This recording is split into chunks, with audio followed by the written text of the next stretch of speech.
बिहार में law and order को लेकर एक बार फिर सियासत गर्म हो गई है। हुकूमत और अपोजिशन आमने सामने है। अपोजिशन ने पुलिस महकमे पर इल्जाम आयद किया है। अपोजिशन का कहना है कि पुलिस हुकूमत के इशारे पर काम कर रही है, जबकि बिहार हुकूमत ने अपोजिशन के इस इल्जाम को ही खारिज कर दिया।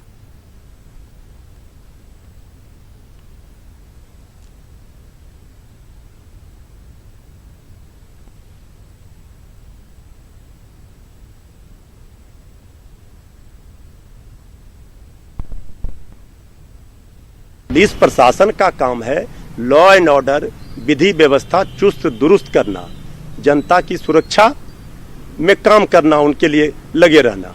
ये काम तो हो नहीं रहा है। लॉ एंड ऑर्डर की स्थिति बिगड़ते जा रही है। नीतीश जी ने पूरे एडमिनिस्ट्रेशन को एक तरह से अपना राजनीतिक उपयोग में लाने का काम किया है और पुलिस विभाग तो जिस तरह से हम लोग के द्वारा उठाए हुए प्रश्नों का जवाब देने लगा है, तो कहीं न कहीं वो सरकार के बचाव में आ गया। तो पुलिस के ऊपर कहीं न कहीं राजनीतिक दबाव दिखता है नीतीश कुमार जी का। 8.86% की कमी हुई है और ये जनवरी से अप्रैल तक का 2019 का और 2020 का आंकड़ा निकाल करके देख लीजिए।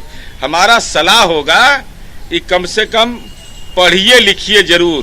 8वां 9वां पास है, कहाँ से पढ़ें? ये अंग्रेजी में है, पढ़ने में तो आपको दिक्कत होगी नहीं तेजस्वी यादव, इसको पढ़िए जरूर। हिंदी तो आपको बहुत दिक्कत होता है।